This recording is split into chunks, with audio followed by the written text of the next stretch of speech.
Alnidak, Alnilam, and Mitaka make up the three stars in Orion's belt. In modern times, astronomers have hunted Orion, finding a variety of astonishing objects. When I see Orion, I also see the life and death of stars. Just below the belt is a little smudge called the Orion Nebula, and that's a nursery for baby stars, and you can actually see that with the naked eye. Orion has also bagged a pair of stellar gems. If you look at the upper left-hand shoulder of Orion, you see the red giant Betelgeuse, and if you immediately look right down to the lower right star, the star that's sort of his leg, you'll see the blue supergiant Rigel. Betelgeuse, as a red supergiant, is a star in its death throes. A red supergiant is a star that is actually quite a bit cooler than our sun, but much, much larger. Betelgeuse is 14 times more massive than our sun. When it runs out of nuclear fuel, Betelgeuse will become unstable and implode in a colossal supernova. It can detonate at any time. And when it explodes, it will light up the entire night sky, and will even be visible during daytime. And maybe it's already blown up. It's 427 light years from Earth, which means that perhaps it has already exploded, but light hasn't had time to reach us yet. The supernova will draw more attention to a sky that's been captivating us for thousands of years. The ancient Egyptians consulted the heavens to tell them when to plant and when to harvest. Every star possessed a sacred meaning. They called Sirius in the constellation Canis Major the star of Isis. Sirius's appearance before dawn during the summer solstice forecasted the annual rise of the Nile River. Other constellations, like Orion, might have had a certain significance. Egyptologists have often asked the question, why did the ancient Egyptians build 3 great pyramids that are slightly misaligned? Did they have bad ruler sticks thousands of years ago? The 3 pyramids seem to be aligned to... This is a call to adventure. To a place where heroes rise from within. And we realize our story has just begun.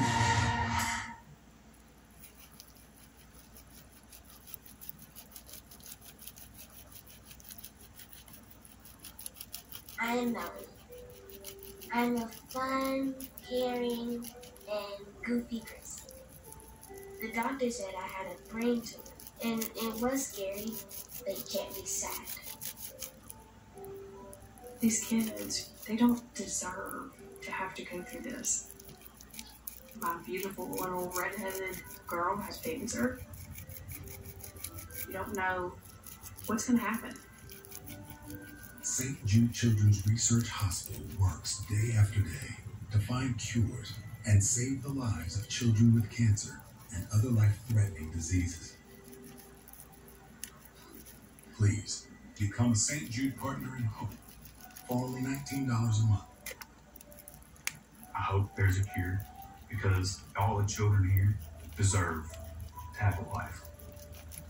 Families never receive a bill from St. Jude for treatment, travel, housing, or food, because all a family should worry about is helping their child live. I was just so scared. I think the reality of what was happening within our family just hit me. Her doctor came in and she just said, it's going to be okay. It's going to be okay. We're here to help her. You can join our mission by becoming a Partner in Hope. When you join with your credit or debit card, we'll send you this St. Jude t-shirt. I think it's the most worthwhile place to put your money when it comes to childhood cancer. The Partners in Hope, they mean everything because I'm just so grateful to have her. Hope is when you never ever give up. Become a Partner in Hope today.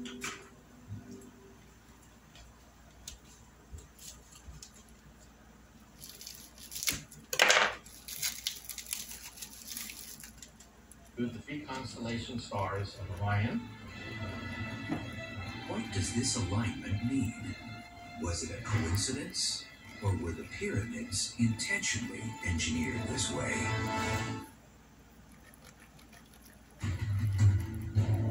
The pyramids of Giza seduce us with archaeological mystery and historical intrigue. Some scientists think the pyramids have a certain astronomical importance. It has been claimed that the layout of the three major pyramids on the Giza Plateau, including the Great Pyramid, are set on the ground to mimic the three stars in Orion's belt. It's one of my favorite connections between events on Earth and events in the sky. But the ancient Egyptians didn't see a hunter in Orion like we do. They saw Osiris, god of rebirth. Some speculate that air shafts within the Great Pyramids were specifically designed to catapult the souls of pharaohs to the heavens. In those pyramids, we have two different shafts, and those shafts, one points north, one points south. The south shaft points toward Orion. So the soul of the pharaoh would be launched through that shaft in order to be connected to Osiris, Orion, and be resurrected again, enjoying eternal life. But others are a bit more skeptical. In order to make it match correctly, you have to flip it upside down on the ground or in the sky. That the Egyptians did place an importance on north and on south in the pyramid. And it doesn't make any sense to say, well, yes, they lined the stars up right, but then when it came to mapping on the ground, it was perfectly okay to flip everything around and make it upside down. The north shaft points toward one specific star. The one pointing north points to the pole star at the time, 2,000 years before Christ, 2000 BC, 3000 BC. And that pole star was Thuban. Thuban is located in the constellation Draco, or the Dragon. Draco has 79 visible stars. Thuban has been replaced by our generation's pole star, Polaris. Polaris illuminates the Arctic, governing our sky as a beacon over the North Pole. Lying in the constellation Ursa Minor, is 2,500 times brighter than the Sun, outshining its companion stars, Polaris A, B, and B. Although it's ruled the heavens as our North Star for as long as we can remember, its reign won't last forever. As Earth orbits the Sun, it teeters back and forth. This wobbling is called precession. If Earth was a perfect sphere, it wouldn't precess. But the gravitational poles of the Moon and Sun tug at the bulging equator, upsetting Earth's spin. Now the Earth is like a gyroscope or a spinning top. Notice that if I spin this very rapidly, and then I move the axis, it points in the same direction. This is the Earth pointing toward Polaris. That as the Earth goes around the Sun, it always points in the same direction. However, precession is caused by gravitational interference, so the Earth begins to wobble. As Earth wobbles, its axis draws a circle in the sky. It takes 26,000 years to make one complete circle. The North Celestial Pole will move further and further away from the position of Polaris. In about 14,000 years from now, about halfway around its circle, it will be very close to the bright star Vega. But because Vega is so much brighter than any other star in that part of the sky, it will be a very significant North Polar star. In 26,000 years, Earth's axis, centered on the North Pole, will make one complete circle, and it will point back to where it is today. And Polaris will overthrow Vega and reclaim its title as our North Star. The closer a star is to one of Earth's poles, the more its position remains fixed in the sky. Astronomers call these stars circumpolar, meaning that they're visible all year long. In fact, all of the constellation of northern stars, such as the Little Dipper and the Big Dipper, just go around in a fairly small circle. So the result of that, they go around Polaris without ever rising and setting. The further south you go, the more constellations actually rise, say at the beginning of the night, set at the end of the night, and so they don't have that magical property. Stars vary in size, density, and also brightness. Instead of shining with a steady glow like most stars, variable stars pulsate, brightening and dimming in a hypnotic pattern. A variable star is like a pot of tea. You take a kettle and put it on a burner, and it starts to expand, and then it releases its excess energy and then drops. And then it starts to build up pressure, and then it drops again. So, kind of in the same way, variable stars' atmospheres expand and shrink with time, and this makes the star appear to get brighter and dimmer. Sometimes this happens over a matter of hours, and sometimes it can be days or even months. A special class of variable stars called T-Tauri stars pulsate because they're young and unstable. Like stubborn teenagers, T-Tauri stars have erratic outbursts. Except their tantrums involve a struggle with gravity. As the nuclear forces push it outward, gravity pulls it back in, and it misses that equilibrium position, sort of like a pendulum, and it oscillates back and forth. T-Tauris will outgrow their pulsations.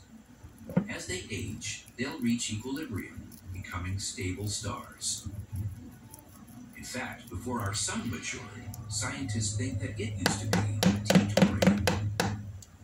This probably gives us our best look at what our solar system and our sun looked like when it had just formed, and its earliest evolution. And we know that, for example, that the clouds of dust and gas around these stars are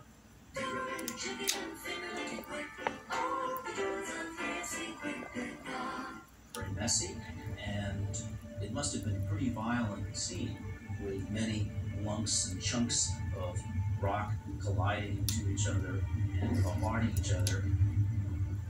The first T-Tauri stars were identified in the constellation Taurus. Taurus, the bull, possesses 98 visible stars. Aldebaran, a red giant star, is the bull's bloodshot eye. Taurus is one of the zodiac constellations that lie near the plane of the ecliptic. It's called the ecliptic plane because that's the only circle around the sky where eclipses can occur. The moon has to pass through the ecliptic, for example, in order to give us an eclipse of the sun. It's also the path that our Earth travels along as we orbit the sun. 8 degrees above and below the ecliptic lies a region called the zodiac. Every constellation that falls within this band is referred to as a zodiac constellation. At any given time, the sun is in a constellation of the zodiac. The sun lies between us on the Earth and a certain constellation. Because we orbit our sun, the sun appears to move through zodiac constellations that are fixed in the sky. During nighttime, the opposite portion of our sky is lit by the sun. Astrologers link each of the 12 zodiac constellations to the month that the sun passes through. So, in June, the sun sweeps through Cancer, and in July, it glides across Leo. But you see, there's a problem with that. Each constellation is of different sizes. Some are small, some are big. It takes the sun 7 days to pass through Scorpius, the smallest zodiac constellation, and 44 days to clear Virgo, the largest. So you cannot divide the year into 12 equal pieces with 12 equally shaped constellations. A lot of people put a great deal of significance on their zodiac sign, their sun sign. But in reality, since the Earth is precessing, the constellation in which the sun appears today is different from the constellation in which it appeared 2,000 years ago. So the next time someone tells you that you're headed to the Scorpio, tell them, well, today I'm really not a Scorpio. From the infamous "What's your sign" line to predicting fortunes and defining personality traits, the 12 signs of the zodiac have played a substantial role in pop culture. But where do these signs come from? And who named the stars? We have original names for stars. In some cases, they came to us from Mesopotamia. Some names were added to the stars by the Greeks and the Romans. Some of those survived, some of them did not. With the collapse of the Roman Empire in about 450 AD, much of this knowledge was lost. However, it was preserved by the Arabs. In fact, much of astronomy survives today because of the Arabic astronomers preserving and augmenting the calculations and work of the Roman astronomers. In 150 AD, Greek scientist Claudius Ptolemy merged his own observations with historical writings, labeling more than 1,000 stars. And out of all the constellations that cover our skies, we've learned that 12 are zodiac constellations. But in reality, there are 13.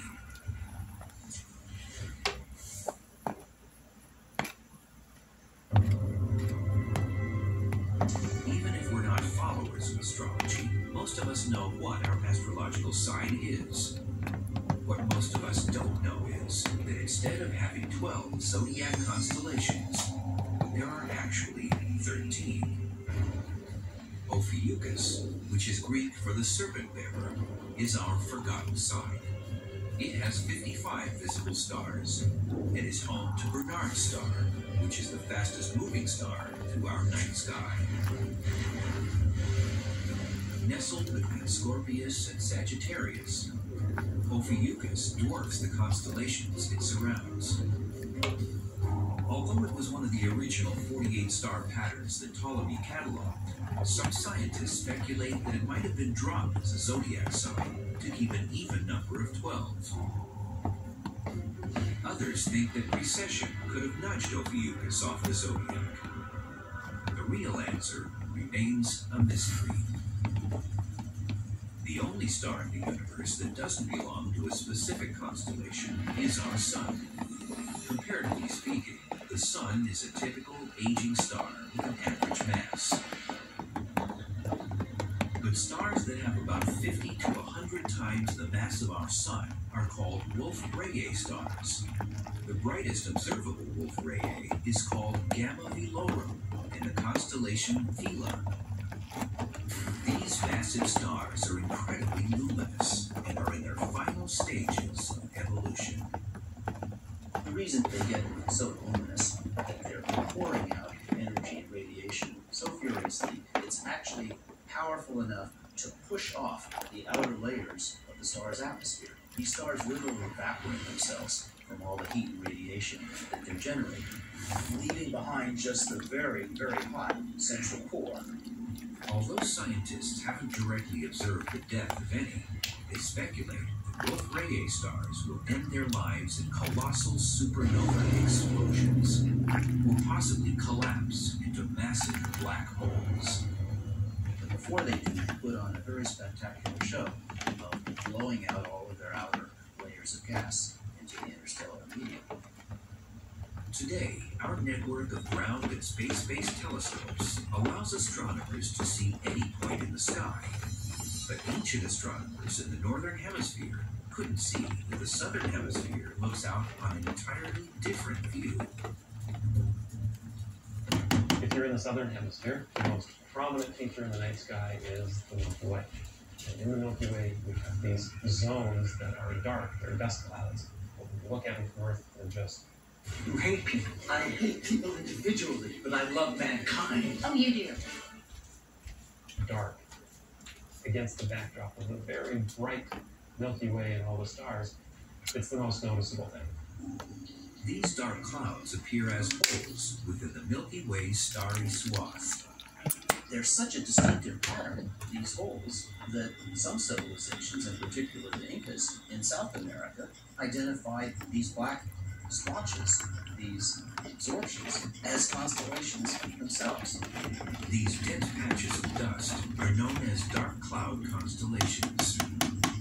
There is an amazing, complete blackout of stars in a region near the center, the direction near the center of the galaxy, and it's called the coal sack. It's just such a dense cloud of dust. It just blocks out all the light from the stars behind it. Today, the coal sack lies in the constellation Crux. Crux, commonly called the Southern Cross, is the smallest constellation, and 20 stars are visible. Sailors relied on Alpha and Gamma Crux to locate the South Pole, since there is no pole star like Polaris in the Southern Hemisphere. As astronomy developed, the science